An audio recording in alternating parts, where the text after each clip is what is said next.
నమస్తే, welcome to SV6 news. నేను రాణి. రాజీవ్ రహదారి విస్తరణలో తమ ఆస్తులు జీవనోపాధి కోల్పోయే పరిస్థితి ఏర్పడిందని ఆస్తి యజమానులు ఆవేదన వ్యక్తం చేస్తున్నారు. సికింద్రాబాద్ కంటోన్మెంట్ కార్ఖానాలోని అంబేద్కర్ విగ్రహం వద్ద సామాజిక కార్యకర్త తేలుకుంట సతీష్ గుప్తా ఆధ్వర్యంలో దీక్ష చేపట్టారు. భూమి కోల్పోయిన లబ్ధిదారులకు న్యాయమైన పరిహారం అందించాలని డిమాండ్ చేస్తూ బాధితులతో కలిసి న్యాయ పోరాటానికి దిగారు. రాజీవ్ రహదారి బాధితుల న్యాయమైన హక్కులు, పరిహారం విషయంలో రాష్ట్ర ప్రభుత్వం నిర్లక్ష్య వైఖరిని అవలంబిస్తోందని ఆస్తి యజమానులు ఆరోపిస్తున్నారు. ఏళ్లుగా తమ కుటుంబాల జీవనాధారంగా ఉన్న ఆస్తులను కోల్పోయే పరిస్థితి ఏర్పడిందని, ఒక ఆస్తి అంటే కేవలం భవనం కాదని, తమ జీవితకాల కష్టార్జితం కుటుంబాల భవిష్యత్తు అని తుంకుంట బాధితులు ఎలాగూ చెల్లించారో మాకు కూడా అలాగే చెల్లించాలని బాధితులు కోరుచున్నారు. 1 లైఫ్ 1 ప్రాపర్టీ 1 డిమాండ్ అంటూ తమ డిమాండ్ను స్పష్టం చేస్తున్నారు. తమ ఆస్తులకు న్యాయమైన విలువను నిర్ణయించి చట్టబద్ధంగా సరైన పరిహారం అందించాలని ప్రభుత్వాన్ని కోరుతున్నారు. తమ సమస్యలను ప్రభుత్వం దృష్టికి తీసుకెళ్లేందుకు రాజీవ్ రహదారి ఆస్తి యజమానులు శాంతియుతంగా దీక్ష చేపట్టారు. ఆయన సొంతగా ఇది నడిపిస్తున్నాడు కాబట్టి మనందరూ ఆయనకు సాలిడారిటీ ఇవ్వాలి.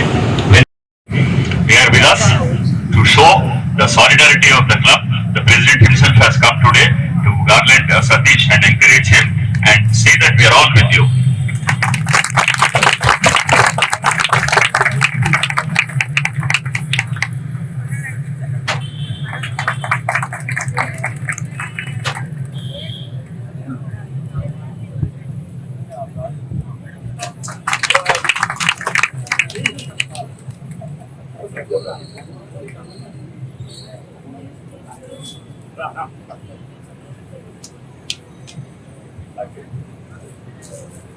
లోపడు తమ్ముడు లోపడు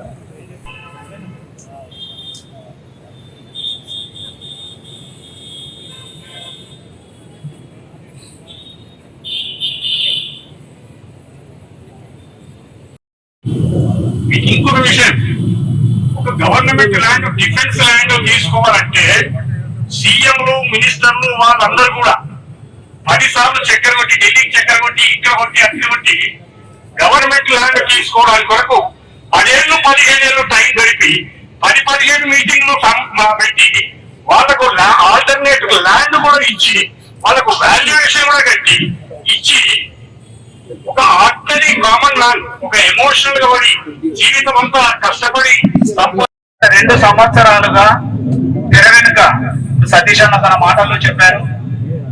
నేను ముందుకు నడుస్తున్నానంటే నా తెర వెనుక ఎందరో కృషి ఉంది అని చెప్పారు.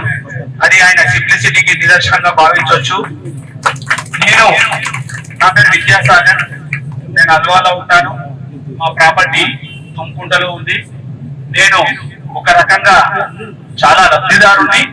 మీ శ్రమ వల్ల నేను కూడా 2-3 నేను ఉద్యోగస్తుని 2-3 ఉద్యమాల్లో పాల్గొన్నాను.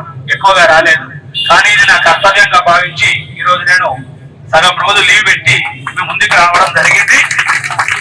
ఈ పోరాటానికి మీకు మేమందరము తుంకుంట గ్రామ సభ్యులందరి తరఫున కూడా ధన్యవాదాలు తెలుపుతున్నాము. ముఖ్యంగా ఈ రోజు దాదాపు చివరి అంకానికి చేరుకున్నదని అనుకోవచ్చు. ఒక విధంగా జరుగుతున్న పరిణామాలను బట్టి ఇప్పుడు ఈ దశలో మీరందరూ కూడా ఐకమత్యంగా ఉండాలని నేను కోరుకుంటున్నాను. చాలా ఐకమత్యం ఈ సందర్భంలో అవసరం మీకు. కావున ఈ రోజు 9 గంటల నుంచి 5 గంటల వరకు దీక్షా కార్యక్రమం నిర్వహించారు పెద్దలందరూ కలిసి. వారందరి కృషిని మనం మన్నించినట్టు, గౌరవించినట్టు ఉంది అంటే మనందరం కూడా 5 గంటల వరకు ఇక్కడ నుంచి కదలొద్దు దయచేసి. ఈ వేదికపై నుంచి మా జేసీ తరఫున ప్రభుత్వానికి ఒక హెచ్చరిక జారీ చేస్తున్నాము. మీరు ఇప్పటికైనా కన్ను తెచ్చుకొని, మేము మరొకసారి చెప్తున్నాం ఏంటంటే మేము ఎలివేటెడ్ కారిడార్ కి ఎప్పుడు కూడా కాదని చెప్పలేదు. ఎందుకంటే ప్రభుత్వం ఏ పని చేసినా కూడా ప్రజల సంక్షేమం కోసం చేసేది కనుక, ప్రజల మంచి కోసం చేసేది కనుక. సో మేము రేవంత్ రెడ్డి గారు చాలా చక్కనైన ప్రాజెక్ట్ చేస్తున్నాడు, చాలా మంచి పని చేస్తున్నాడు. సో మాకు కూడా కరెక్ట్ గా వేరే వాళ్ళకి ఇచ్చే వాళ్ళ న్యాయం మాకు కూడా సేమ్ ఇవ్వాలని కొట్లాడుతున్నాం తప్ప అంతకన్నా ఎటువంటి మాకు వేరే ద్వేషాలు లేవు. మీ గవర్నమెంట్ అంటే కోపం లేదు. సో ఇప్పుడైనా కలెక్టర్ గారు, హైదరాబాద్ కలెక్టర్ గారు, HMDA కమిషనర్ గారు మంత్రి గారు సీఎం గారు ఒకసారి కూర్చొని మరొకసారి మీరు చేసిన తప్పు అంటలేము, తప్పు చేయకండి అంటున్నాము. మీరు తప్పు చేయకండి. తుమ్ముకుంటాలో ఏదైతే నష్టపరిహారం ఇచ్చారో సేమ్ ఇతర ప్రాంతాలకు కూడా రాజీరాజు అందరూ కూడా సేమ్ నష్టపరిహారం ఇవ్వాలని చెప్పి ఈ వేదిక నుంచి చేతులెత్తి మీకు నమస్కరించి నేను రిక్వెస్ట్ చేస్తున్నాను. సేమ్ పరిహారం తుమ్ముకుంటాలు ఎంత పరిహారం ఇచ్చారో మాకు కూడా ఇక్కడ అదే పరిహారం ఇవ్వాలని చెప్పి తెలియజేస్తున్నాను. ఇక్కడికి వచ్చిన ప్రతి ఒక్కరికి పేరు పేరున, ముఖ్యంగా గాని వెంకన్న గాని రామన్న గాని కృష్ణ గాని వీళ్ళందరూ కూడా మనకు ఈ రోజు అందరూ అంటున్నారు సతీష్ అన్న ఒకటి కొట్లాడు, సతీష్ అన్న ఒకటి కొట్లాడలేదు, సతీష్ అన్న బట్టి అందరు కలిసి కొట్లాడితేనే మనం ఇక్కడ వరకు వచ్చినాం కనుక వీళ్ళందరూ కూడా ఒకసారి గట్టిగా చెప్పట్టు కొట్టాలని చెప్పి తెలియజేస్తుంది. సో తుమ్ముకుంటే వాళ్ళకి ఇచ్చిన మాకు ఎటువంటి అభ్యర్థి లేదు, బాధ లేదు పాపం. ఎందుకంటే ఒక ప్రాపర్టీ పోతే మన లైఫ్ లో మనం ప్రాపర్టీ కొనలేము. వాళ్ళకి 1,00,000 కాదు 2 లక్షలు ఇచ్చేయండి అని చెప్తున్నాము. వాళ్ళకి 2 లక్షలు ఇవ్వండి, నో ప్రాబ్లం. కానీ ఇంకొకరికి ఏదైతే రేషియో ఇస్తున్నారో అక్కడ బాధితులకు ఎటువంటి పరిహారం ఇచ్చారో ఇక్కడ వేరే వాళ్ళు కూడా అదే పరిహారం ఇవ్వాలంటున్నాము. ప్రవీణ్ గారు నేను ఎప్పుడు చూడలేదు, 2-3 సార్లు 4 సార్లు మాట్లాడాను.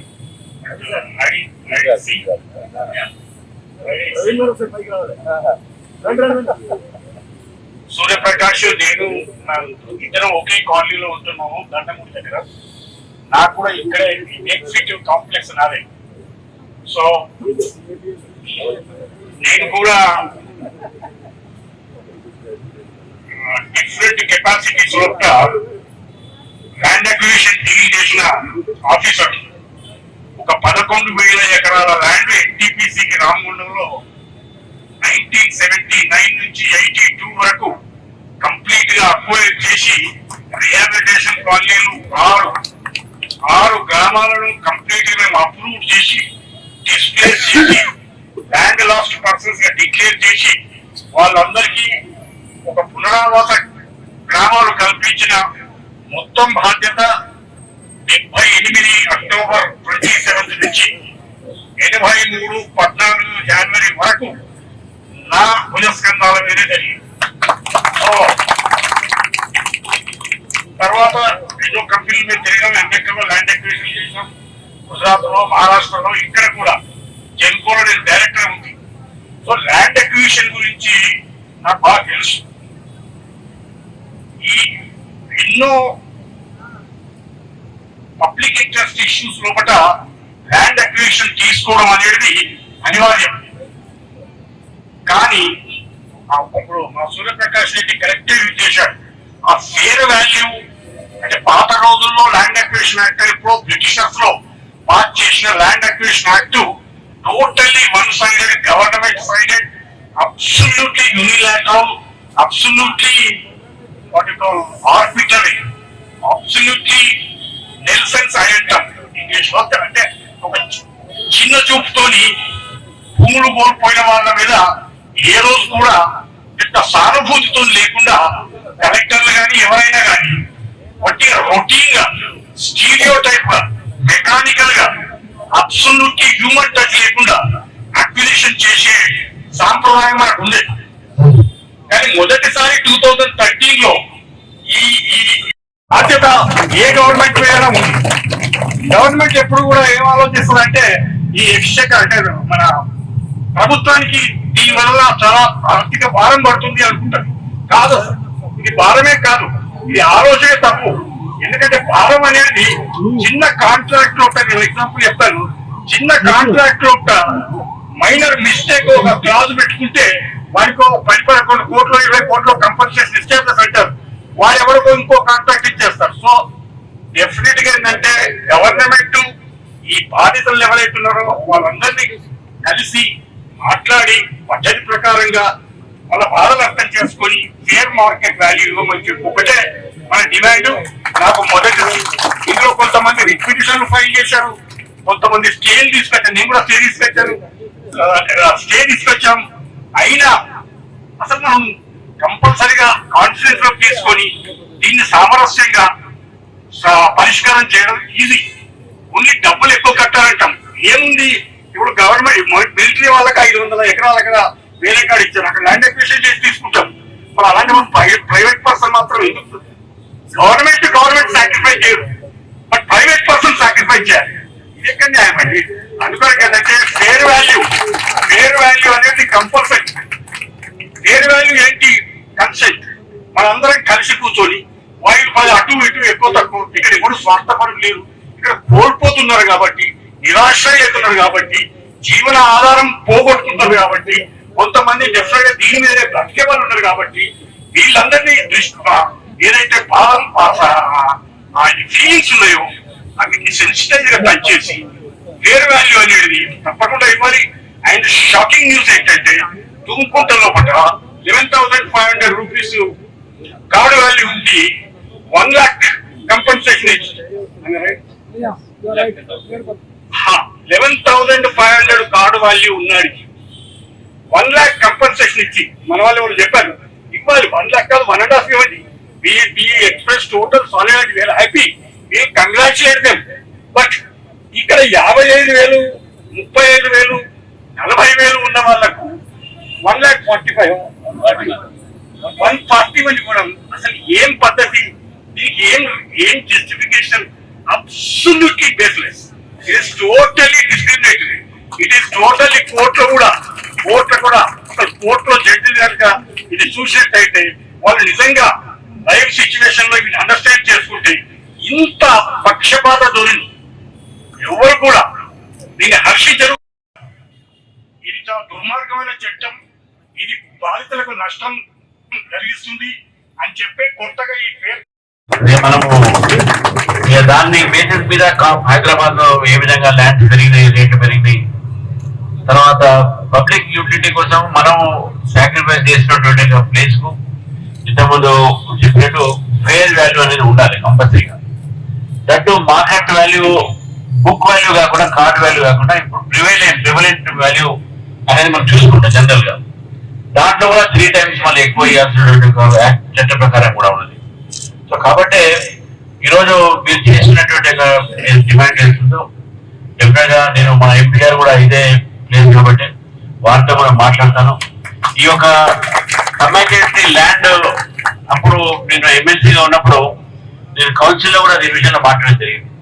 ఈ ఎలివేటెడ్ కారిడార్ కోసం ఆ రోజు డిఫెన్స్ దగ్గర నుంచి ల్యాండ్ కోసం మాట్లాడితే ఆ రోజు డిఫెన్స్ వాళ్ళు కూడా కాంపన్సేషన్ అడిగారు, లేకుంటే ల్యాండ్ అడిగారు. అప్పుడు ఉన్నట్టు గవర్నమెంట్ అప్పుడు డిఫెన్స్ కు మేము ఇవ్వలేము కాంపన్సేషన్, ల్యాండ్ ఇస్తామని చెప్పి ల్యాండ్ ఇవ్వడం జరిగింది. మరి డిఫెన్స్ లో కాంపన్సేషన్ చెప్పినట్టు కాంపన్సేషన్ గవర్నమెంట్ మీరు చేసుకుంటారు, మనం ప్రైవేట్ వాళ్ళకి ఎందుకు ఇయ్యారు అనేది కూడా చాలా బిగ్ క్వశ్చన్. అది తప్పకుండా మీ డిమాండ్ ఏంటుందో జెన్యూన్ డిమాండ్, గవర్నమెంట్ దాన్ని స్పందించాల్సిన అవసరం ఉన్నది. మీరు ఏం అపోజ్ చేయట్లేదు, ప్రాజెక్ట్ ని అపోజ్ చేస్తున్నట్టు అది వేరే మాట.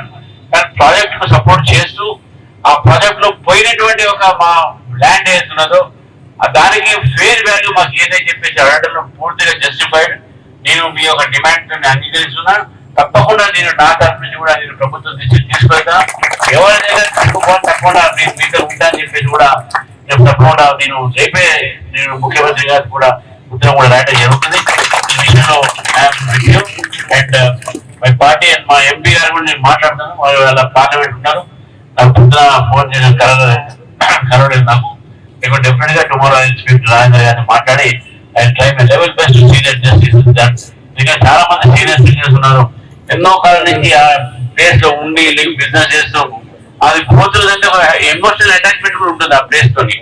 ఆ ఎమోషనల్ అటాచ్మెంట్ కైనా you have to pay the price.